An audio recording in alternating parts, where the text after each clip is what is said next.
ইনসাফ করো, কারণ ইনসাফ ইহসান না করলে গুনাহ হবে না, তবে ইনসাফ না করলে গুনাহ হয়ে যাবে। যে যতটুকু পাবে ততটুকু দেওয়ার নাম ইনসাফ, আর যে যতটুকু পাবে তার থেকে বেশির নাম হলো ইহসান। বান্দা দেওয়ার বেলায় কম দাও, না দেওয়ার বেলায় বেশি দাও, নেওয়ার বেলায় কম নাও, এর নাম ইহসান।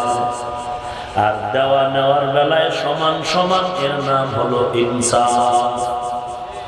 আল্লাহ তাআলা বলেন মা বাবার সাথে ইনসাফ করো না ইহসান করো। মা বাবা যদি তোমারে 3 বেলা খানা দেয়, তুমি মা বাবারে 5 বেলা দাও। ইনসাফ না ইহসান? মা বাবায় 3 বেলা দিল, তুমিও 3 বেলা দিলা, ইহসান হলো না ইনসাফ হলো? আল্লাহ কি বলছেন ইনসাফ করো নাকি ইহসান করো? ইহসান। মা বাবায় যদি 3 বেলা দেয়, তুমি 5 বেলা দাও। বলে আর 1 বেলা কই পাই? বলে চেষ্টা করো পূরণ করার মালিক কে? আহসিন কামা আহসানাল্লাহু ইলাইক। ইহসান করো যেমন আল্লাহ তোমার উপরে ইহসান করলেন। তোমার টাকা লাগে 5 টাকা, আমার আল্লাহ দিলেন 500 টাকা। বান্দা এক চোখ দিয়েও তো চলতে পারে না? আল্লাহ বলেন আমি ইহসান করেছি, চোখ 2টা দিলাম। কত মানুষ 1 হাত দিয়েও চলে, আমি ইহসান করে 2টা দিলাম। কত মানুষ 1টা কিডনি দিয়েও চলতে পারে, আমি ডাবল দিলাম। কারণ আমি আল্লাহ ইনসাফ করি নাই, কি করেছি? ইহসান। ইনসাফ করবো কিয়ামতের দিন, কিয়ামতের দিন ইনসাফ করবো। ছাত্র পাইয়া শিক্ষক সাইজা একটা বেতের বাড়ি দেওয়ার দরকার, তুই 2টা দিলি। কিয়ামতের ময়দানে ছাত্ররে বলবে তুই একটা লাগাই দে। সন্তান মনে করে বাবার চেয়ারে বসে বড় বড় একটা ধমক দিলে হয়ে যাইতো, তুমি বেশি দিয়েছো। হাসরের ময়দানে ইহসান হবে না, কি হবে? ইনসাফ। ইনসাফের বিচার হবে হাসরের দিন। দুনিয়ার জমিনে আমি আল্লাহ ইহসান করেছি। এরে বান্দা, আমি আল্লাহ তাআলা যেমন ইহসান করেছি, তোরা মা বাবার উপরে ইহসান কর। এমনকি পরস্পরে ভাই ভাই, বোন বোনের উপরে, আত্মীয় স্বজন, পাড়া প্রতিবেশী সবার উপরে ইহসান করো। মা বাবায় যদি তোমাকে 2 কাপড় দেয়, তুমি 3 কাপড় দাও। মা বাবায় যদি মাটিতে ঘুম পাড়ায়, তুমি খাটে ঘুম পাড়াও। মা বাবায় যদি হাত পাখা দেয়, তুমি এসির বাতাস দাও। পারি না, চেষ্টা করো, পূরণ করবেন কে? আল্লাহ বলেন মা বাবার সাথে ইহসান করো। মা বাবা বড় দামি এক সম্পদ। আল্লাহর নবী বলেন যার উপরে মা বাপ খুশি, তার উপরে আল্লাহ খুশি। আর যার উপরে মা বাবা বেজার, তার উপরে আমার আল্লাহ বড় বেজার। আজকে বড় দুঃখ হয়, দুনিয়ার বাংলাদেশের বাঙালি মুসলমান এত চালাক হয়ে গেল। মা বাবার বছরে 5 কেজি গোশত খায় না, পায় না। মা বাবার 5 কেজি ফল পায় না। আজকে মানুষ তার পীরের এর থেকে বেশি বেশি দেয়। শুরুতেই বলেছি আমিও পীরের মুরিদ। ভাইরা আমার, পীরের থেকে মা বাবার হক কম নাকি? কোন পীর যদি বরদোয়া দেয়, জাহান্নামে যাওয়ার কোনো গ্যারান্টি নাই। আর মা বাবা যদি বরদোয়া করে তুই জাহান্নামে যাবি, সেটা পরের কথা, দুনিয়াও তোর জন্য জাহান্নাম। এরে আল্লাহর গোলাম, ওয়াকাযা রাব্বুকা আল্লা তা'বুদু ইল্লা ইয়্যাহু ওয়া বিল ওয়ালিদাইনি ইহসানা। আল্লাহ কিছু বয়ান করে শুনাইতেছেন, তুই কেমনে মা বাবার উপরে ইহসান করবি। মা বাবার কেউ যখন বুড়া হয়ে যাবে, খবরদার, ফালা তাকুল লাহুমা উফিন। মা বাবার সাথে এমন কোন আচরণ করো না যে মা বাবায় কষ্ট পেয়ে আহ বলে বা উহ বলে। কারণ মা বাবার কষ্টের নিঃশ্বাস সন্তানের জন্য বড় কঠিন। এমন কোন আচরণ করো না যে আচরণে মা বাবা কষ্ট পেয়ে আহ বা উহ শব্দ উচ্চারণ করে। ওয়ালা তানহারহুমা, ধমক দিয়ে কথা বলো না রে সন্তান। তাহলে কেমনে বলবা? আল্লাহ বলেন ওয়াকুল লাহুমা কাওলান কারীমা, যদি কথা বলতেই চাও তো কওলে কারীম, নরম ব্যবহার।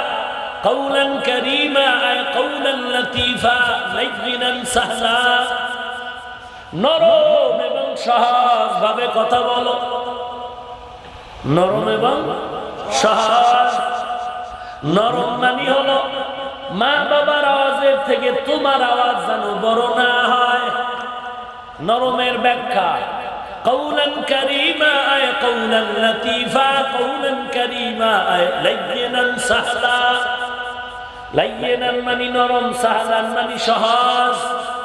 মা বাবার সাথে নরম ব্যবহার করো, সহজ ভাষায়। ভালো করে বুঝেন, নরমের ব্যাখ্যা হলো মা বাবার আওয়াজের থেকে তোমার আওয়াজ যেন বড় না হয়। আল্লাহ রাসূল বলেন মান তাওয়াযা লিল্লাহ রাফাআহুল্লাহ, যেই বান্দা বিনয়ের সাথে চলবে আল্লাহ তার মর্যাদা অনেক উঁচু করে দিবে। আল্লাহ রাব্বুল আলামিন বলেন মা বাবার সাথে নরম ব্যবহার করো এবং সহজ। নরমের ব্যাখ্যা বুঝলেন তো? মা বাবার আওয়াজের থেকে সন্তানের আওয়াজ উঁচু হবে না নিচু? এবার শুনেন সহজ। ছেলে মেয়ে লেখাপড়া করে বড় শিক্ষিতা হয়ে গেল, ছেলেটাও বড় দামি হয়ে গেল, এখন শুদ্ধ ভাষা ছাড়া কথা বলতে চায়। কিন্তু বরিশালের মা বড় মূর্খ, বড় মূর্খ, লেখাপড়া তেমন নাই। খবরদার সন্তান, ঢাকায় লেখাপড়া করে তুই শুদ্ধ ভাষায় বাড়ি গিয়ে মা বাবার সাথে কথা বলিস না। মা বাবা যেই ভাষা সহজে বুঝে ওই ভাষায় সহজে সংক্ষেপে কথা বল। ওই মা বাবার মাতৃভাষায় কথা বলবি সংক্ষেপে, এর নাম হলো সহজ। বইয়ের ভাষায় বলে মা বাবার সাথে বেয়াদবি করবি না। খেদমতে মা দরপে দর কুন সুবহ শব তাকে বাসি দর্দ আলম নে কুনাম। খেদমতে মা দরপে দর কুন ইখতিয়ার তাকে বাসি দর্দ আলম বখতিয়ার। মা বাবার দোয়ায় কি হওয়া যায়? মা বাবার দোয়ায় 12 বছর পইরে যা পায়, দোয়ার কারণে 1 ঘন্টায় আল্লাহ তা সিনায় দিয়ে দেয়। বাইজিদের ঘটনা কে না জানে? 1 গ্লাস পানির দোয়া, ভাই সাউন্ড, ওই আল্লাহর বান্দা সাউন্ড। 1 গ্লাস পানির দোয়া আপনারা জানেন না? একটি গ্লাস পানির ফলে বাইজিদের কোলে তুলে হাত তুলে মা বলে বাইজিদকে ওলি বানাও। হাত তুলে মা বলে বাইজিদকে ওলি বানাও। মায়ের দোয়া লো হে মুমিন, মায়ের দোয়া লো, মায়ের দোয়া লো হে মুমিন, মায়ের দোয়া লো। বিপদে পড়বে না তুমি যখন যেথায় যাও, বিপদে পড়বে না তুমি যখন যেথায় যাও। মায়ের দোয়া লো হে মুমিন, মায়ের দোয়া লো। যার কারণে বাইজিদেরই নাম ছড়িয়েছে বিশ্ব ভুবন। ছোট্ট শিশু বাইজিদের মতো সবাই হও, ছোট্ট শিশু বাইজিদের মতো সবাই হও। মায়ের দোয়া লো হে মুমিন, মায়ের দোয়া লো। বিপদে পড়বে না তুমি যখন যেথায় যাও, বিপদে পড়বে না তুমি যখন যেথায় যাও। মায়ের দোয়া লো হে মুমিন, মায়ের দোয়া লো। মায়ের দোয়া লও হে মুমিন মায়ের দোয়া লও। খারাপ না? মায়ে যখন দোয়া করে চলে যায় ওই আরশ পরে, সাথে সাথে কবুল হয় ফল দেখিতে পাও। মায়ের দোয়া লও হে মুমিন মায়ের দোয়া লও। মা এমন দোয়া করে দিলেন বাইজিদের জন্য, আল্লাহ কুতুবুল আলম বানায় দিলেন। এরে নবীর উম্মতের দল, খাজা মঈনুদ্দিন চিশতি আজমিরি কত দামি এক সন্তান। আজকে সে খাজা মঈনুদ্দিনের কত মানুষ গাঞ্জাখোর করে গালি দেয়। নাউজুবিল্লাহর আওয়াজে বুঝলাম খাজা মঈনুদ্দিনের কিছু দুশমন ওই পক্ষের দালাল এখানে আছে। না থাকলে জোরে কও, আরো জোরে বলো। কে সে খাজা মঈনুদ্দিন? ভালো করে শুনিনের মুমিন, মদিনা থেকে ভারতে কালেমার দাওয়াতের জন্য আসলেন। খাজা মঈনুদ্দিন চিশতি আজমিরি ভারতে ঘুরে ঘুরে কালেমার দাওয়াত দিলেন। ইতিহাস আজও মওজুদ আছে আমাদের হাতে। খাজা মঈনুদ্দিন চিশতি আজমিরি কালেমার দাওয়াতের বিনিময় ৭৬ লক্ষ হিন্দু তার হাতে কালেমা পড়েছে। অন্য একটা কিতাবে আমি পেয়েছি ৯০ লক্ষের কথা।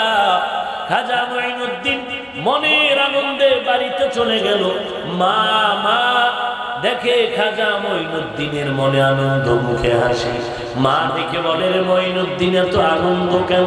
খাজা মঈনুদ্দিন চিশতি ডেকে বলে ও মা, আল্লাহর শকর আমার হাতে ৭৬ লক্ষ হিন্দু মুসলমান হয়েছে। এ পর্দার আড়ালের মা বোনেরা ভালো করে শুনে নাও, ও সন্তানের বাবা ভালো করে শুনে নাও। আমিও এক মায়ের সন্তান, তুমিও একটা মায়ের সন্তান। আমার মাও একজন মা, তোমার মাও একজন মা, আমার বাবাও একজন বাবা, তুমিও সন্তানের বাবা। মনটা কি চায় না একজন আলেমের মা হয় কবরে যাও, একজন আলেমের বাবা হয় কবরে যাও? ওরে ঢাকাতে আসো, আমাদের মাদ্রাসাগুলোতে খবর নাও। এসপির ছেলে কোরআনের হাফেজ, ওসি সাহেবের ছেলে কোরআনের হাফেজ। এরে নবীর উম্মতের দল, মা ডেকে বলে রে মঈনুদ্দিন তুই এত আনন্দিত কেন? বলে এই ঘটনা, বলে গৌরব তো আমি মায়ের, তোর কিছু না। খাজা মঈনুদ্দিন বলে মা আসলেই তো তোমার, আমার কিছুই না। বলে কথাটা হালকা ভাবে নিলে হবে না। এই যে সম্পদ তুই পেয়েছো এত বরকত, এর পেছনে আমি মা কত কষ্ট করেছি তুই জানো না।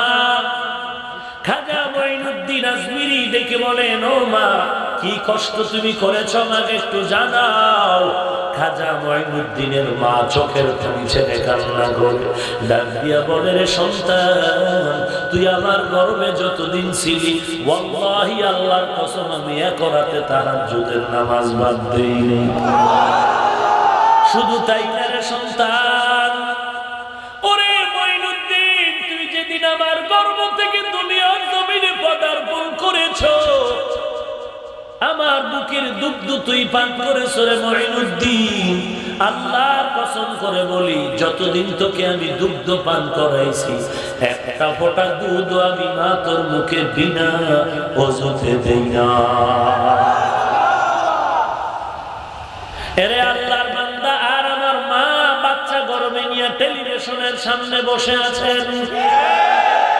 আমার দেশের মা বাচ্চা গর্ভে নিয়ে মোবাইল নিয়ে ব্যস্ত।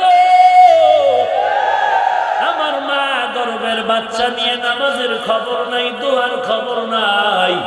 তোমার ছেলে আনোয়ার শাহ কাশ্মীরি হয় না, আগের দিনের মায়ের সন্তান আনোয়ার শাহ কাশ্মীরি। কে আনোয়ার শাহ কাশ্মীরি?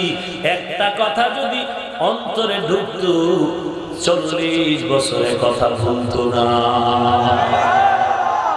আজকে আমার মায়ের গুনার কারণে আনোয়ার সাথে হয় না, মায়ের সন্তান এখন সালমান শাহ। সালমান শাহ চিনেন না? কোন দরবার শরীফের বীর। हकीकत से तू दुनिया बेखबर है, दुनिया की नुमाइश पर नजर है। नबी गोयम के अज दुनिया जुदा बस, बहर कार के बाशी बा खुदावास। चिस्ते दुनिया अज खुदा गाफिल बुदर, मैं तमाशो नुकरा हो फरजिंदुजार।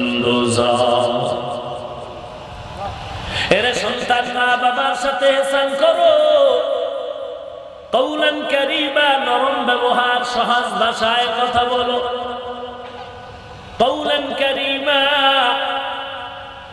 এতক্ষণ আলোচনা চললো জবানের ব্যবহার কেমন হবে। এবার সামনের আয়াতে আল্লাহ বলেন বাকি অঙ্গ প্রত্যঙ্গের ব্যবহারটা কেমন হবে। আল্লাহ তাআলা স্পষ্ট ভাষায় বলেন ওয়াখফিজ লাহুমা জানাহাদ যুল্লি মিনার রাহমা। ভালো করে বুঝার চেষ্টা করেন, মা বাবার দোয়া পাওয়া বড় কঠিন। যদি কপালে দোয়া লেগে যায়, ওরে সন্তান কোনো চাকরি লাগবে না, আল্লাহ আসমান থেকে হালাল রিজিক দিয়ে দিবে। মা বাবার দোয়া আল্লাহ হায়াত বাড়ায় দিবে, রিজিক আসমান থেকে আল্লাহ বন্টন করে দিবেন। সন্দেহ? কোন সন্দেহ? পয়গম্বর সুলাইমান নাম শুনছেন? বা সুলাইমান দাদ মুলকো সরওয়ারি শদমতি খাতে মশদ ওয়াপুরি। কেশে সুলাইমান, পয়গম্বর সুলাইমান গোটা দুনিয়ার শাসক, নাকি শুধু বাংলাদেশে? সারা দুনিয়ার শাসক পয়গম্বর সুলাইমান। জমিন থেকে 9 মাইল উপর দিয়ে সুলাইমানের সিংহাসন চলে। মেশিন লাগে, তৈল, পেট্রোল, অকটেন, কে চালায়? ক্ষমতা আল্লাহর আছে না নাই? এজন্যই হলেন আমার আল্লাহ ইন্নাল্লাহা আলা কুল্লি শাইইন। আল্লাহর মতো ক্ষমতাময় কেউ আছে? সুলাইমানের সিংহাসন জমিন থেকে 9 মাইল উপরে দৌড়ায়, মুহূর্তে গোটা দুনিয়া সফর করে। একদিন সুলাইমান নবীর কাছে আল্লাহ ওহী নাযিল করলেন। ওহী নাযিল করে বলে, সুলাইমান, পার্শ্বে একটা সমুদ্র আছে, সমুদ্রের কিনারায় যাও। সমুদ্রের কিনারায় গিয়ে দেখো আমি আল্লাহর নতুন কিছু কুদরত। আল্লাহ তাআলা সুলাইমান নবীর উপর ওহী নাযিল করার পরে পয়গম্বর সুলাইমান নদীর পারে চলে গেলেন। একা যান নাই, খাদের সাথে নিয়ে গেলেন, নাম হলো আসিফ। আসিফ নামের খাদেমের নিয়ে রওনা। বলবো? সাগরের পারে সুলাইমান নবী ঘুরে নতুন কিছুই দেখেন না। আল্লাহর কাছে বললেন, হে মালিক, আগে যেমন সাগর ছিল, নদী ছিল, সমুদ্র, এখনো তেমন নতুন কিছুই নাই। আল্লাহ বলেন, ও সুলাইমান, তুমি সমুদ্রের পানির মধ্যে একটু যাও, সেখানে গিয়ে দেখো আমি আল্লাহর কুদরত সেখানে আছে। নুজহাতুল মাজালিস নামক কিতাবে ঘটনা উল্লেখ করা হয়। পয়গম্বর সুলাইমান খাদেম আসিফ রে বলে, রে খাদেম, তুই যা পানির মধ্যে একটু ডুব দিয়ে দেখ, সমুদ্রের ভেতরে কোনো কুদরত আছে। সুলাইমান নবী যখন খাদেম রে অনুরোধ করলো, খাদেম চলে গেল। ঠিক সমুদ্রের মধ্যখানে গিয়া নিচেও পানি, উপরেও পানি, চতুর্পার্শ্বে পানি। কথা বুঝেননি আমার? চতুর্পার্শ্বে পানি, কিন্তু মাঝখানে একটা 4 দেয়ালের ঘর। মাটির উপরে না পানির মধ্যখানে? নিচেও উপরেও পানি, চতুর্পার্শ্বে পানি। কয় দেয়ালের ঘর? 4 দেয়ালের একটি ঘর। খাদেম এইটা দেখা এত সুন্দর, এত আলোময়, এত উজ্জ্বল। খাদেম আসে ঘরটা দেখা আবার নবীর কাছে চলে আসলো। নবী আল্লাহর কুদরতের একটা ঘর দেখলাম, পানির মধ্যখানে, নিচে কোনো খুঁটিও নাই, কোনো বাঁধও নাই, এমনি পানির উপরে ভাসমান, উপরেও পানি, ডানে বামে চতুর্পার্শ্বে পানি, নিচেও পানি। এবার পয়গম্বর সুলাইমান চলে গেলেন। পয়গম্বর সুলাইমান পানির মধ্যে গিয়ে তাকায় দেখতেছেন, চার দেয়ালের একটা ঘর, চারো দেয়ালে চারটা দরওয়াজা আছে, চারোটা দরজা খোলা, কিন্তু একটা ফোঁটা পানিও ভেতরে ঢুকে না। বাসুলাইমা দাদ মুলকো সরওয়ারি শদমতি খাতে মশদে ওয়াপরি কাদের কুদরতদারি বরকামাল আনতা রব্বি আনতা হাসবি যুল জালাল। মা বাবার খেদমত নিয়ে বয়ান চলছে, অন্য বিষয় নয়। মা বাবার বয়ানে চ্যাপ্টারের ভেতরে ঘটনা উল্লেখ করা আছে।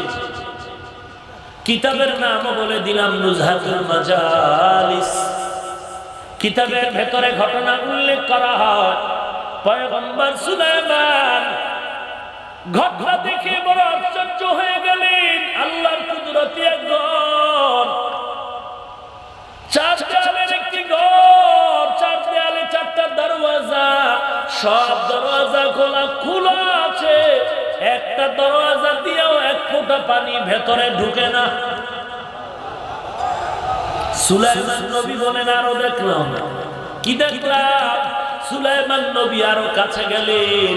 সুলাইমান নবী কাছে গিয়ে দেখলেন ঘরের ভেতরটা খালি না, একটা সুদর্শন যুবক ওই ঘরের মধ্যখানে বসে আল্লাহর নাম জপতেছে। কাদের কুদরতদারি বরকামাল আনতা রব্বি আনতা হাসবি যুল জালাল। তুহি কাদের জলিলুল্লাহ জাহাদার বহর হালে তুহি মেরা নিগাহদার। ইয়া ইলাহি মুঝসে মুঝকো दूर कर, ताके देखो मुझ में तुझको एक नजर। या इलाही तू मेरा माबूद है, या इलाही तू मेरा माशूक है। কষ্ট হচ্ছে আপনাদের? ওয়াকফিজ লাহুমা জানাহাদ যুল্লি মিনার রাহমাহ وقل رب ارحمهما كبيرا। এর নবী উম্মতের দল, আল্লাহর ইবাদতের পরে মা বাবার ইবাদতের আওয়াজ, মা বাবার খেদমতের বয়ান, জবানের ব্যবহার কেমন হবে তাও আল্লাহ বলে দিলেন। এবার বলেন তোমার পুরো বডির আচরণটা কেমন হবে? আল্লাহ বলেন ওয়াকফিজ লাহুমা, বিছিয়ে দাও তাদের জন্য। হে সন্তান, ভালো করে খেয়াল করেন, ওয়াকফিজ লাহুমা জানাহাজ যুল্লি, বিছিয়ে দাও মা বাবার জন্য সন্তান বিনয়ের ডানা। কিসের ডানা? কথা বলেন। বিনয়ের ডানা। কারে কইল কথাটা? কার জন্য বিছাবে? ভালো করে কথা বলেন, কার জন্য বিছাবে? ও সন্তান, মা বাবার জন্য বিনয়ের ডানা বিছায়া দাও। মানুষের ডানা হয় না পাখির হয়? কথা হয় না। ডানা কি মানুষের হয় না পাখি? তাহলে আল্লাহ কেন মানুষকে বললেন বিনয়ের ডানা বিছায়া দাও? মানুষের তো কোনো ডানা নাই, ডানা হলো পাখি। আল্লাহ তো পাখির ডানার কথা বলবেন, মানুষের তো কোনো ডানা হয় না। কেন বললেন ও সন্তান বিনয়ের ডানা বিছায়া দাও? আখফিজ লাহুমা জানাহাজ যুল্লি মিনার রাহমাহ, বিনয়ের ডানা বিছায়া দাও। মানুষের তো ডানা নাই। আল্লাহ তাআলা ডানার কথা কেন বললেন? এক নাম্বার জবাব, কোরআন শরীফ অবতীর্ণ যখন হলো মক্কার জমিনে, মদিনার জমিনে নবীজির উপরে, মক্কার মানুষ পাখিরে বেশি ভালোবাসতো। কাকে বেশি ভালোবাসতো? পাখিরে বেশি ভালোবাসতো। ওরা পাখি দিয়া ভালো মন্দ যাচাই করত। খোলা আকাশে পাখি উড়ায় দিত মক্কার মানুষ। জাহেল মূর্খ পাখিটা উড়ায় দিয়া যদি মনে করত পাখি ডানে গেছে, মনে করত আমার কাজটা কল্যাণ হবে। পাখি উড়ায় দিলে যদি বাম দিকে যাইতো, মনে করত আমার কাজটা অকল্যাণ হবে। এরা পাখির এত বেশি ভালোবাসে, এজন্য আল্লাহ তাআলা ওদের মনকে আকৃষ্ট করার জন্য কোরআনে মানুষের সাথে পাখির তুলনা করে দিলেন। আল্লাহ তাআলা এই সূরার অন্য আয়াতে বলেন, ওয়াকুল্লা ইনসানিন আলজামনাহু, এরপর কি? তাইরাহু আলা উনুকিহি না ফি উনুকিহি। আমি প্রত্যেক মানুষের গর্দানে পাখি ঝুলায় দিলাম। কি ঝুলায় দিলাম? কথা বলেন। পাখি ঝুলায় দিলাম। তায়ের মানে পাখি। পাখি এখানে উদ্দেশ্য হলো আমল নামা। কি? তো আমল নামার সাথে পাখির সম্পর্ক কি? বলে পাখির মাধ্যমে আরবের মানুষ যেমন কল্যাণ অকল্যাণ নির্ণয় করত, আমল নামার মাধ্যমেও মানুষের কল্যাণ অকল্যাণ নির্ণয় হবে। কথা বলেন না কেন? পাখি ডানে গেলে যেমন কল্যাণ, বামে গেলে যেমন অকল্যাণ। আমল নামা ডানে আসলে কল্যাণ, বাম হাতে আসলে অকল্যাণ। ওরে নবীর উম্মত, 2 নাম্বার পাখির কথা কেন বললেন? ডানা মানুষের ভেতরে যদিও পাখির মতো ডানা নাই, পাখির মূল শক্তি হলো ডানায়। কোথায়? পাখির মূল শক্তি কোথায়? ডানায়। ডানাটা যদি ভেঙে দিতে পারো, ডানা যদি বেঁধে দিতে পারো, পাখি চূড়ান্ত দুর্বল। আল্লাহ ওদিকেই নজর করে বলে, এরে যুবক, তোর মধ্যে যৌবনের এক ডানা মেলেছো। যৌবনের ডানা বড় মজবুত। তোর মধ্যে টাকার গরমের এক ডানা, তোর ভেতরে ক্ষমতার গরমের এক ডানা। আল্লাহ বলেন, ও সন্তান, ক্ষমতার ডানাটারে বিনয়ী কর। তোর ভেতরে যৌবনের ডানা আছে, নরম কর। সব ডানা যদি নরম হয়ে যায়, পুরা জীবনীটাই মানুষটাই নরম হয়ে যাবে। আল্লাহ পাক বলেন, বিনয়ের ডানা মা বাবার জন্য বিছায়া দাও। কার জন্য? বিনয়ের ডানা বিছায় দাও, অর্থাৎ নরম হয়ে বিছায় দাও। বিনয়ের ডানা মা বাবার জন্য বিছায় দেওয়ার মানে মা বাবার সামনে তুমি বিলীন হয়ে যাও। কেমন বিলীন? লাশ আর জিন্দা মানুষ। জিন্দা মানুষের সামনে লাশের কোন শক্তি আছে? যেদিকেই টানবে সেদিকেই যাবে। ও সন্তান, তোমার মা বাবা হবে জিন্দা, তুমি থাকবা লাশের মতো। মা বাবার সামনে লাশের মতো হয়ে যাও। মা বাবার সামনে তোমার কোন যৌবনের ডানার বাহাদুরি চলবে না। কথা কিন্তু এতটুকুই বললে হয়ে যায়, বিনয়ের ডানা বিছায় দাও। ওয়াকফিজ লাহুমা জানাহাদ যুল্লি। না, আল্লাহ আরেকটা শব্দ বাড়াইলেন, মিনার রাহমা, অনুগ্রহের সাথে। কিসের সাথে? অনুগ্রহের সাথে। তার মানে হইল সমাজের চাপে পড়ে অনেক সন্তান মা বাবারে টাকা দেয়, কিন্তু দিল থেকে চায় না। দিল থেকে। আল্লাহ বলেন, এই বাটপারি চলবে না। মা বাবারে তুই যা দিবি, দিল থেকে নরম হয়ে মোহাব্বত করে দিবি। মা বাবার কাছে তুই নত হয়ে যাবি, সমাজের চাপে না, দিলের মহব্বতে। এজন্য আল্লাহ কয়েদ লাগাইলেন, মিনার রহমা, অনুগ্রহের সাথে বিনয়ের ডানা বিছায় দাও। এরপরে মা বাবার জন্য দোয়া করো।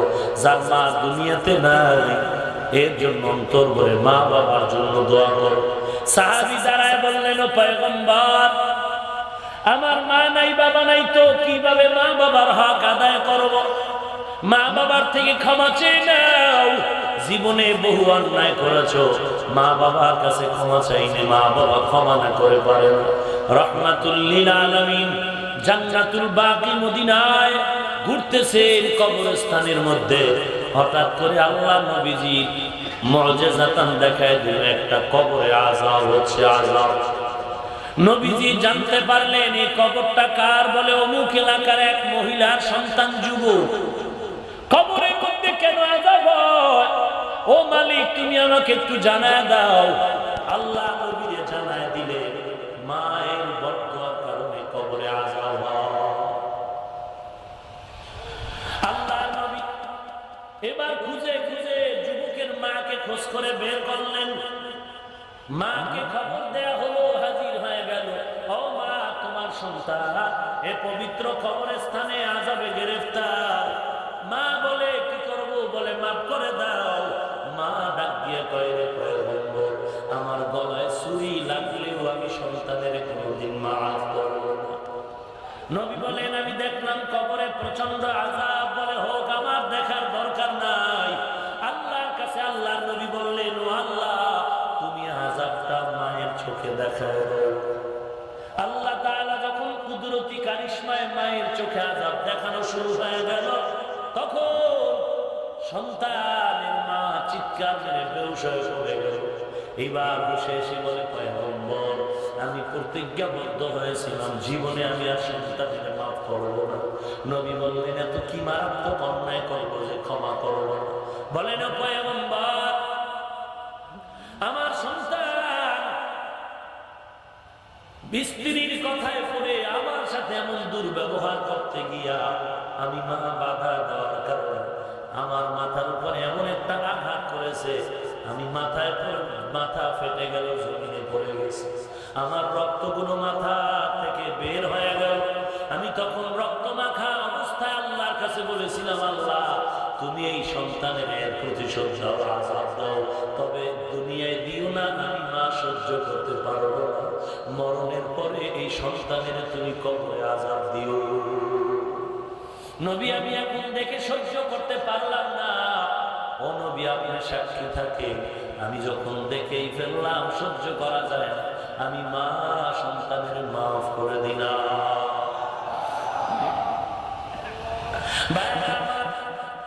নবীজি বললেন, ও সন্তান, তোমাদের যার মা দুনিয়াতে বেঁচে নাই, জলদি করে দৌড়াও, মা বাবার কবরের কিনারায় যাও।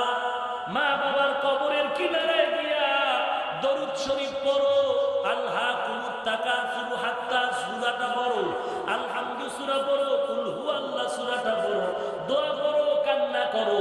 নবী স্পষ্ট হাদিসে বলে দিলেন, কোন সন্তান মা বাবার যদি অবাধ্য মারাত্মক অপরাধ করে গিয়া মা বাবার কবরে কান্না করে, দোয়া করে, চোখের পানির বিনিময়ে দয়াময় আল্লাহ ওই সন্তানের গুনাহ মাফ করে মা বাবা ভাগ্যবত সন্তানের খাতায় নামটা লেখায় দিবে। এরে নবীর উম্মতের দল, মা বাবার থেকে ক্ষমা নাও। মা বাবার দোয়া ছাড়া আগানো সম্ভব নয়। আমি তো সবসময় বলি, রে বাবা, এই চেহারে কথা বলার কোন এলেম আমার নাই। এলেমের গরমে আমি এখানে বসি নাই রে বাবা, আল্লাহর কসম, এখানে বসে কথা বলার বরকত আল্লাহ পাক মা বাবার দোয়ার কারণে, আল্লাহ ওয়ালার নেক দোয়ার কারণে সম্পদ আল্লাহ দান করেছেন। আল্লাহ যেটা দোয়ার মাধ্যমে দিয়ে দেয়, এটা স্থায়ী হয় যদি ইখলাস নিয়ে চলা যায়। ইখলাসের সাথে চলতে পারলে আল্লাহ এটা স্থায়ী করে দিবে। আর যদি অহংকারে পরিণত হয়, আল্লাহ কয়, বান্দা, আমি তোরে সম্মান দিলাম, অহংকারী করলে নিতেও মোটেও সময় লাগবে না। ওরে আল্লাহর বান্দা, যুবক ভাই, অনুরোধ করে বলছি, রে যুবক, আমিও তোমার মতো একটা যুবক সন্তান। মাথায় টুপি পরার কারণে সম্মান কমে নাই, দাড়ি টুপির কারণে সম্মান কমে নাই। তুমি হয়তো ভাবতেছো টুপি মাথায় দিলে মাথা বুঝি গর্ব। ওরে আল্লাহর বান্দা, তোমাকে সংক্ষেপে বলছি, অহংকারী না, টুপি দাড়ি টুপির আদর্শের কারণে আল্লাহ এত সম্মান দান করেছেন। গোটা দুনিয়ার 1 নম্বরের ধনী যেই ব্যক্তি আছে, ওই বান্দাও এত সম্মানে না। সম্মান দেওয়ার মালিক কে? এরে যুবক, আমি বলি নাই তুমি আজকে স্কুল ছেড়ে মাদ্রাসায় যাও, এটা বলি না। তুমি চাকরি ছেড়ে দাও, তাও বলি না। তুমি স্কুলে কলেজে পড়ো, ভার্সিটিতে পড়ো, ব্যবসা করো, চাকরি করো, তবে তোমার কাছে আমার আব্বা পা দুটো আগায় দাও। আমি দিল থেকে বলি, রে যুবক, তোমার মতো যুবক আজকে তুমি স্কুল কলেজে পড়ো, চাকরি করো, ব্যবসা করো, শ্রমিকের কাজ করো, একটাই অনুরোধ, তুমি নবীর আদর্শের মালাটা গলায় লাগাও, নামাজ পড়ো, নবীর সুন্নত অনুযায়ী চলো। তুমি বলবা, ও বললা, এত তো পারা যায় না। তোমার মতো যুবক মিথ্যা বলবা না। তোমার মতো যুবক জীবনে মাদ্রাসায় পড়ে নাই, জীবনে তেমন কোনো শিক্ষাও অর্জন করে নাই। তোমার মতো যুবক দাড়িওয়ালা নামাজি স্কুল কলেজে পড়ালেখা করে, মিথ্যা বলিও না, আছে না নাই? তুমি কেন পারবা না? ফাইনাল জবাব, কপাল পুড়ে গেছে, পোড়া কপালে তওবা না করলে জোড়া লাগবে না। তোমার মতো যুবক দাড়িওয়ালা নামাজি ব্যবসা করে, কোটি টাকার মালিক, একটা টাকাও হারাম খায় না, নাই? তোমার মতো যুবক 5 ওয়াক্ত নামাজি, লম্বা দাড়িওয়ালা র্যাব, আর্মি, পুলিশ, বিডিআর, আছে না নাই? তোমার মতো দাড়িওয়ালা যুবক নদীর মধ্যে কাজ করে, ড্রাইভারি করে, শ্রমিকের কাজ করে, আছে না নাই? তুমি কেন পারবা না? তোমার কপাল পুড়ে গেল, তওবা করে নাও। এরে যুবক, গত 3-4 দিন আগে ঢাকা খিলগাঁও বয়ান করতেছিলাম। বয়ানে যাওয়ার আগে এক মসজিদে বসা এক আল্লাহর বান্দা, লম্বা দাড়ি, সাধারণ শিক্ষিত মানুষ আমার কাছে এসে কান্না জড়িত করতে বলে, হুজুর হাতটা মাথায় দিয়ে দোয়া করে দেন। কেন? বলে, হুজুর আমি পুলিশের বড় উপরের চাকরি করি, আপনার বয়ান শুনে দাড়িটা লম্বা করেছি, বহুদিন খুঁজি আপনাকে দেখার জন্য, খুঁজে পেলাম না, আজ দেখা পাইলাম, দোয়া চাই আল্লাহ তাআলা যেন হেদায়েতের উপরে চলার তৌফিক দান করে। এরে আল্লাহর বান্দা, তোমার মতো ড্রাইভার গাড়িওয়ালা নামাজি আছে না নাই? তুমি কেন পারবা না? কপাল পুড়ে গেল, তওবা কর। কয়দিন আর যৌবনের বাহাদুরি করবি? কয়দিন আর যৌবনের বাহাদুরি করবি? একটু ডানে তাকায় দেখ, খেলার জীবনের কত বন্ধু চলে গেল, লেখাপড়ার জীবনের কত বন্ধু চলে গেল। ডানে বামে তাকায় দেখ, এমন কোনো দিন নাই গাড়ির নিচে যুবকের লাশ, পানির নিচে যুবকের লাশ, ঘরের বিছানায় যুবকের লাশ।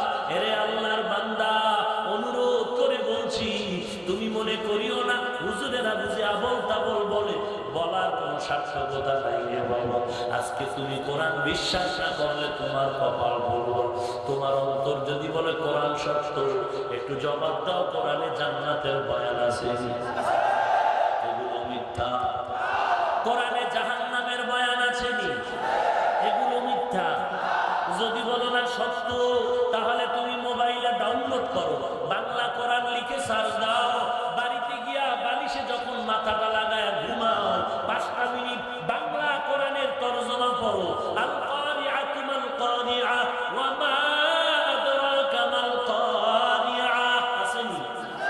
ইযা যুলজিলাতিল আরদু জিলজালাহা ওয়া আখরাজাতিল আরদু আসকালাহা ওয়া ক্বালাল ইনসানু মা লাহা আরাআইতাল্লাযী ইউকাযযিবু বিদ্দীন ফাযালিকাল্লাযী ইয়াদউল ইয়াতীম ওয়াইলুল লিকুল্লি হুমাযাতিল লুমাযা আল্লাযী জামা'a মালান ওয়া 'আদ্দাদা ইয়াহসাবু আন্না মালাহু আখলাদা।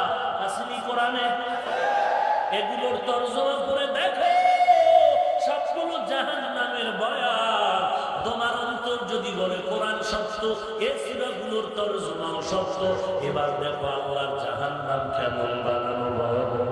যদি মনে করো কথাগুলো সত্য, এবার সূরার তরজমার সাথে তোমার মিলায়া দেখো। তুমি যদি তরজমার সাথে তোমার আমল মিলে যায়, তুমি কপালে লেখো, তওবা না করা পর্যন্ত তুমিও জাহান্নামীদের মধ্যে একজন। হেদায়েতের মালিক কে? আর জোরে বলেন।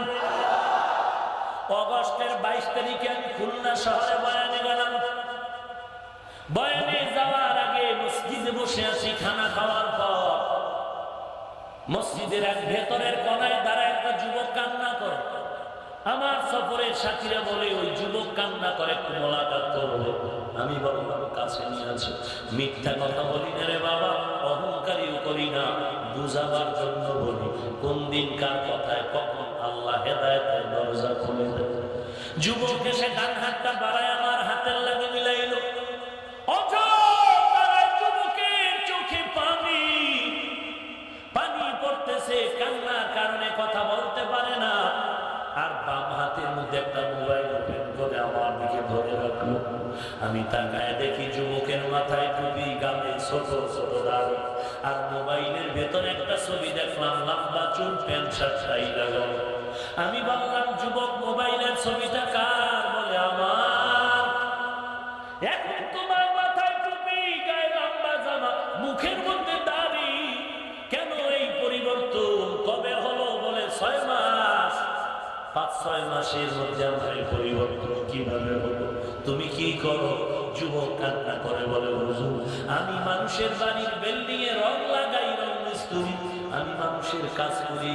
তবে আমার একটা বদ অভ্যাস ছিল, আমি কাজের ফাঁকে ফাঁকে মোবাইলে গান লাগায় জোরে জোরে সাউন্ড দিয়ে গান শুনতাম। আমার নির্ধারিত দোকানের মধ্যে একটা বক্স লাগায় গান বাড়ায় বাড়ায় সাউন্ড দিয়ে চালাইতাম। কেউ যদি বাধা দিত আরো আওয়াজ বাড়ায় দিতাম। এরকম বেদব নাই? যদি বলি একটু সাউন্ড কমা, কয় আমার টাকা দিয়ে দেখি, তোর বাবার কি সাউন্ড আরো বাড়া নাই? বেদব হুজুর আল্লাহর কি কুদরত। আমি একদিন কম্পিউটারের দোকানে গিয়ে বললাম, ও দোকানওয়ালা ভাই, আমার মেমোরি লোড করে নতুন নতুন কিছু গান ঢুকায় দাও। যুবক নতুন কিছু গান ঢুকায় দিল, মেমোরি নিয়ে চলে গেলাম। বক্সের মধ্যে সাউন্ড বাড়ায় গান যখন চালু করলাম, গান চলতেছে চলতেছে চলতেছে, আল্লাহর কুদরত, হঠাৎ করে দেখলাম একটা বয়ান বাজা শুরু হলো, একটা বয়ানের আওয়াজ। আমি লজ্জায় তাড়াতাড়ি বন্ধ করে ফেললাম, কারণ এলাকার সবাই জানে আমি গানের পাগল। হঠাৎ যদি বয়ান শুনি সবাই বলবে পাগল হয়ে গেলাম, লজ্জা দিবে। হুজুর আমি গান বন্ধ করে রাতের বেলা যখন বাসায় গেলাম, মেমোরিটার থেকে বয়ানটা বের করে আমি বালিশে মাথা লাগায় কিছুক্ষণ বয়ান শুনলাম। বয়ানটা যতই শুনি কেমন যেন দিলের মধ্যে কম্পন শুরু হয়ে গেল, কেমন যেন ভাবনা সাগরে পড়ে গেলাম, কেমন যেন ভয় ভয় শুরু হয়ে গেল। আমার মতো জাহান্নামের আসামি আর কেউ নাই, আমার মতো এ জমিনে খারাপ আর কেউ নাই। আমার গানের এত মহব্বত, কেমন যেন ভয় শুরু হয়ে গেল। এমন সময় ফজরের আযান হয়ে গেল। আমি বয়ানটা কিছু শুনলাম, এরপরে নামাজে গেলাম। ইমাম দেখে চিন্তায় পড়ে গেল, তুই মসজিদে কেন? বলে হুজুর আমার দিনটা নরম হয়ে গেল, নামাজ ছাড়লাম। আমি মসজিদে গিয়া ফজরের নামাজ পড়লাম, টুপি দিলাম, একটা জামা কিনলাম। বয়ানটা শুনলাম 2010 সনে জামালপুরের আপনার একটা বয়ান, মানসুর হাল্লাজের বয়ান। ওই বয়ানটা শোনার পর এবার আপনাকে তালাশ করা শুরু করলাম, বহু জায়গায় যাই, ওয়াজ মাহফিলে খুঁজি, আপনারে কেউ ভালো করে পরিচয় দেয় না, পাই না। হ্যাঁ 2-4 মাস আগে আমাদের খুলনায় একবার আপনি আসছেন, আমি দেখা করতে গিয়ে মানুষের ভিড়ে কিছু দূর গিয়ে আবার যেতে পারি না। আজ আসছি, হুজুর দোয়া করে দেয় আল্লাহ তাআলা হেদায়েতের পথে নিয়ে আসছি, আর যেন গুনাহের পথে না যায়। আল্লাহর বান্দা, হেদায়েতের মালিক কে? ওরে নবীর উম্মত, হেদায়েতের দরজায় চলতে হলে দোয়া লাগবে, মা বাবা, আল্লাহ ওয়ালার দোয়া, বড় ভাইদের দোয়া, মুরব্বিদের দোয়া। পয়গম্বর সুলাইমান ঘরের মধ্যে তাকায় দেখলেন এক যুবক ঘরের মধ্যে বসে কার জিকির করে। আর জোরে বলেন, বলবো না শেষ করে দেব? পয়গম্বর সুলাইমান ঘরের মধ্যে বসে দেখলেন এই যুবক আল্লাহর নামের জিকির করে। ডাক দিয়ে বলে, রে যুবক, তুমি এই ঘরের মধ্যে পানির মধ্যে দরজা খোলা, পানি ঢুকে না, কতদিন পর্যন্ত তুমি এই ঘরে আল্লাহর নামের জিকির করো? যুবক ডাক দিয়ে বলেন, ও পয়গম্বর, আমি এই ঘরের মধ্যে একটা আল্লাহর ইবাদত করি, আল্লাহর নামে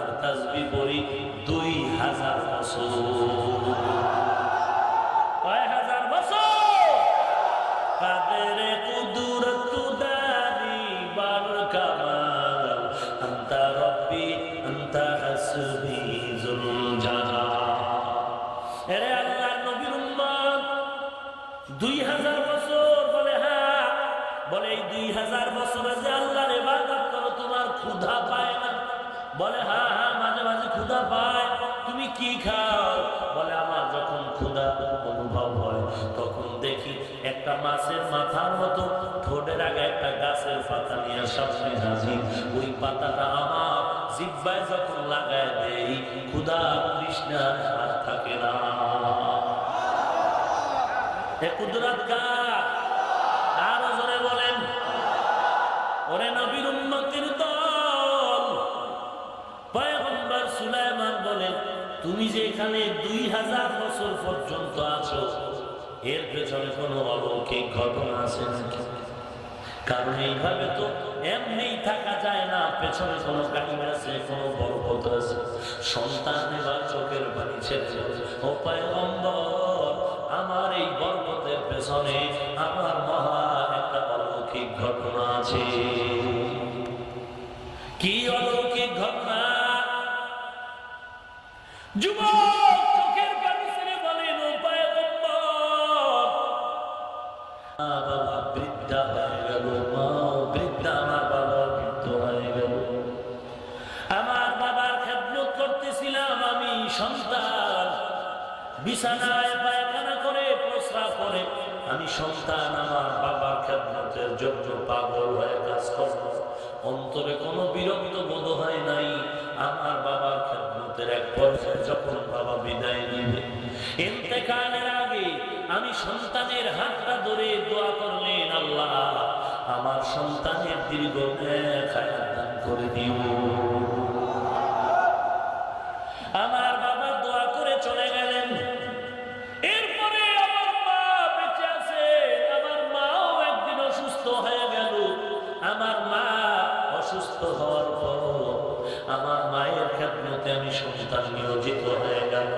আমার মা বিদায় বেলা আমার জন্য দোয়া করলেন, হে মালিক আমার সন্তানের দেওয়ার মতো কিছু নাই, তুমি নির্জন জায়গায় কুদরতি রিজিকের দ্বারা মেহেরবানি করে তোমার গোলামি করার তৌফিক দিও। আমার বাবা দোয়া করলেন লম্বা হায়াতে, আমার মা দোয়া করলেন কুদরতি রিজিক দিবা, নিরিবিলি ইবাদতের জায়গা দিবা। আমি একদিন ঘুরতে ঘুরতে এ সাগরের কিনারায় চলে আসলাম, হঠাৎ করে দেখলাম একটা ঘর, দেখে আমি ভেতরে ঢুকলাম, কেমন যেন অচেতন হয়ে গেলাম।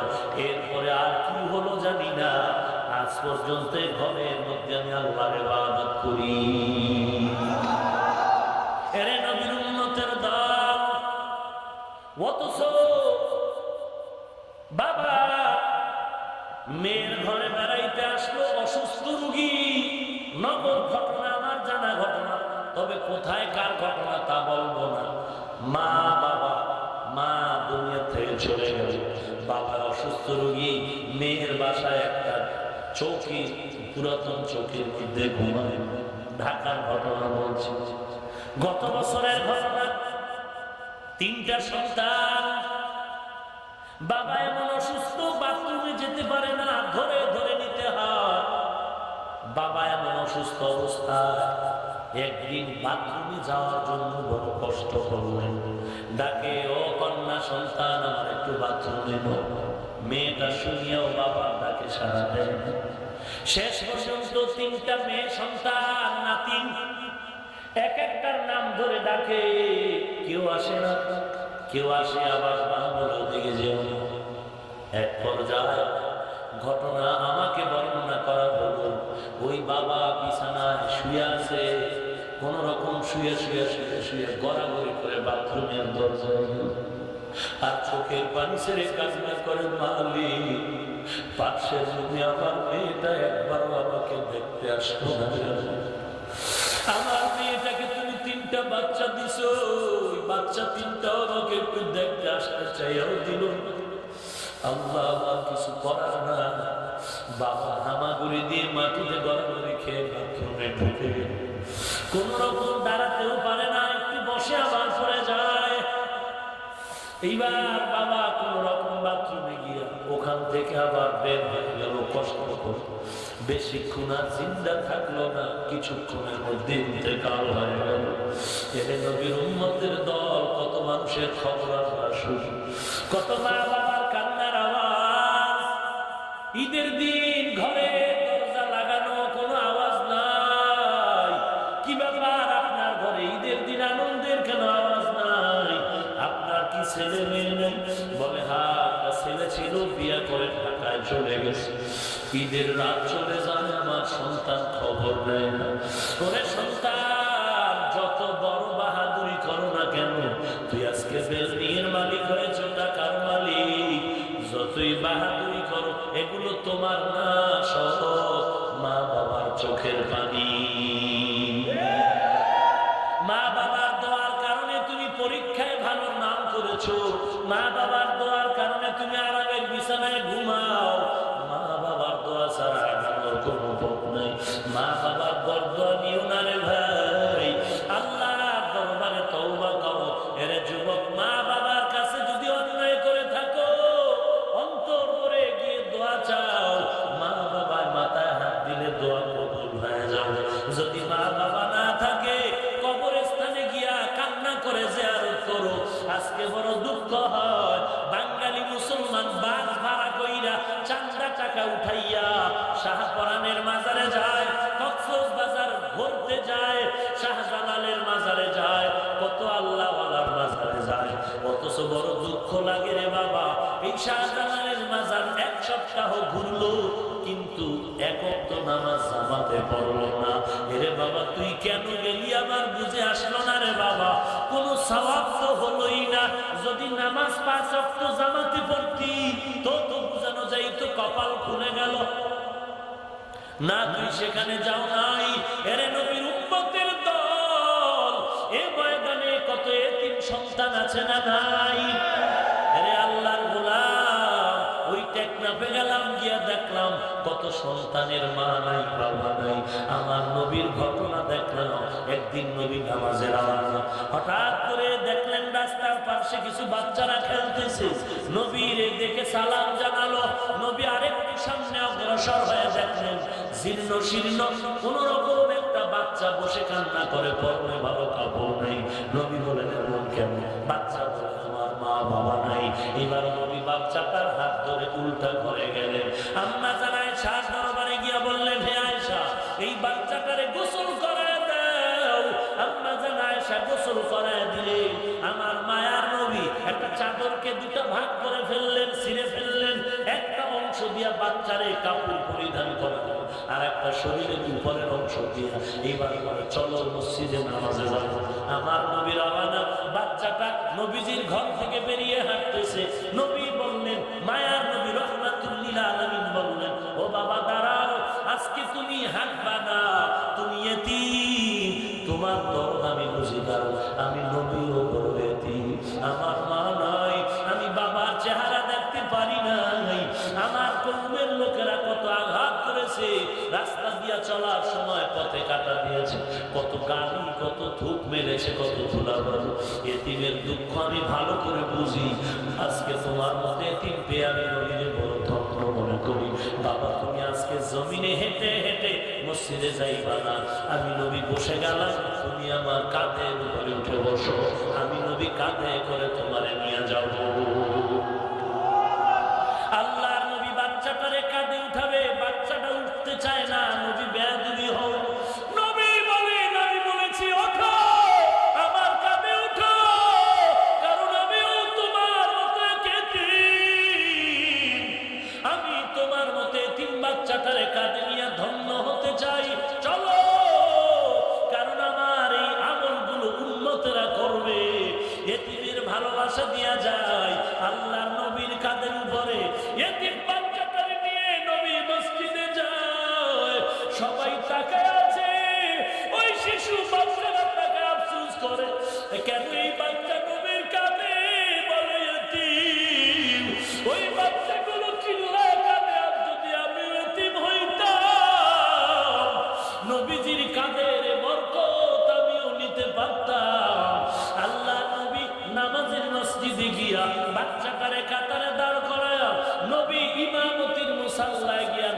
শেষ করে নবী মিম্বরে বসলেন বয়ান করার জন্য।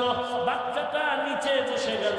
আল্লাহ নবী ডেকে বলেন, ও এতিম সন্তান, আজকে তুমি নিচে বসবা না, উঠো মিম্বরে আমার ডান পাশে বসো। আল্লাহ নবী বরকতি হাত দিয়ে বাচ্চাটারে ধরে নবীজির ডান পাশে মিম্বরে বসালেন। আর নবীজির ডান হাত মোবারক বাচ্চাটার মাথায় দিয়ে সাহাবায়ে কেরামদের বয়ান করলেন। ওরে সাহাবায়ে কেরাম, তোমরা এখনো বুঝতে পারো নাই এই বাচ্চাটার এত কম সম্মান করতেন। এই বাচ্চাটার মা নাই, বাবা নাই। এ বাচ্চাটা বড় এতিম। আমি হাত মাথায় রেখে দোয়া করলাম আর উম্মতের জানায় দেব, যদি এতিমের মাথায় হাত বুলায় দেয়, হাতের নিচে যত পশম থাকবে সমপরিমাণ সওয়াব আল্লাহ নামায় দিবে। এরে নবীর উম্মতের দল, আজকে কত আরামে খাও আর ঘুমাও, ডানে মানে কত গরিব, কত এতিম, খবর নেওয়ার কেউ নাই। ঘরের মধ্যে কত গোশত পাকার অনুষ্ঠান, পাশে রিক্সাওয়ালা গরিব বড় তারে দাওয়াত দেয় না, আছে না? নবীর উম্মতের দল, অন্যায় তো করিয়েই ফেললাম, আল্লাহর দরবারে তওবা করো। ও মালিক, আর গুনাহ করব না, দাড়ি কাটবো না, নামাজ ছাড়বো না, বেপরদায় চলবো, মা বাবার খেদমত করব, আল্লাহ সহিভাবে কোরআন পড়ব, নবীর আদর্শ মতো চলবো, দেশের বিরুদ্ধে কোনো ষড়যন্ত্র করব না।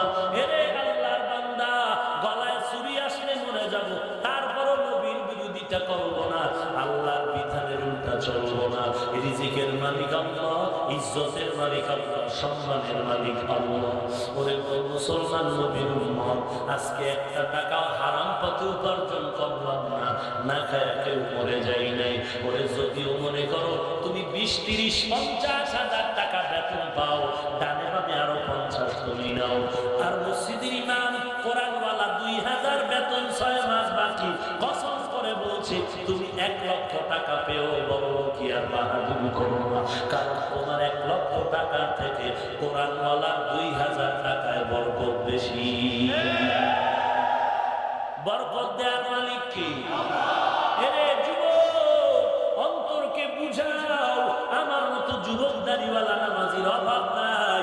5 ওয়াক্ত নামাজ পড়ে, চাকরিও করে, 5 ওয়াক্ত নামাজ পড়ে, দোকানদারিও করে, 5 ওয়াক্ত নামাজ পড়ে, রিক্সাও চালায়, 5 ওয়াক্ত নামাজ পড়ে, ড্রাইভারিও করে। নাই এই যে লাইনে বাস গাড়ি চলে, বহু বাস আজানের সময় ড্রাইভার মসজিদের সামনে দাঁড় করায়া প্যাসেঞ্জারদের নামাজ পড়ায়নি।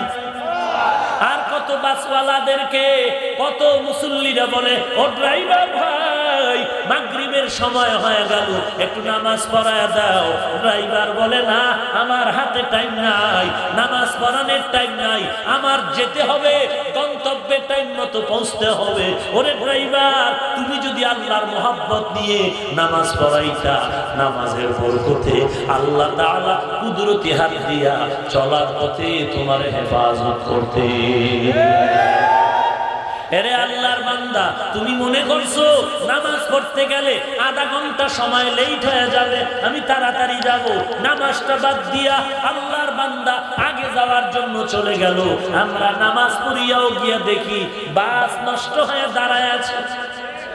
কথা বলে কেন? আল্লাহ দেখায়, মানুষ বুঝে না। আল্লাহ বলেন, তোর কদম আমি চালাইলে চলবে, না চালাইলে চলবে না। এরে যুবক, গত 4-5 দিন আগে টেকনাফে রোহিঙ্গাদেরকে ত্রাণ দিয়া রাতের বেলা 6টা যুবক সিলেটের বাড়িতে রওনা। নরসিংদী এলাকায় গিয়া রাতের বেলায় এমন অ্যাক্সিডেন্ট হয়ে গেল, 6 জনের মাথার খবর নাই, গাড়ির ছাদের খবর নাই, এমন অ্যাক্সিডেন্ট হয়ে গেল, সিলেটে শোকের ছায়া নেমে গেল। এরে যুবক, পায়ে হাত রেখে বলি, কিছুই তোমার আমার সার্থকতা নাই, জাহান্নামের আযাবের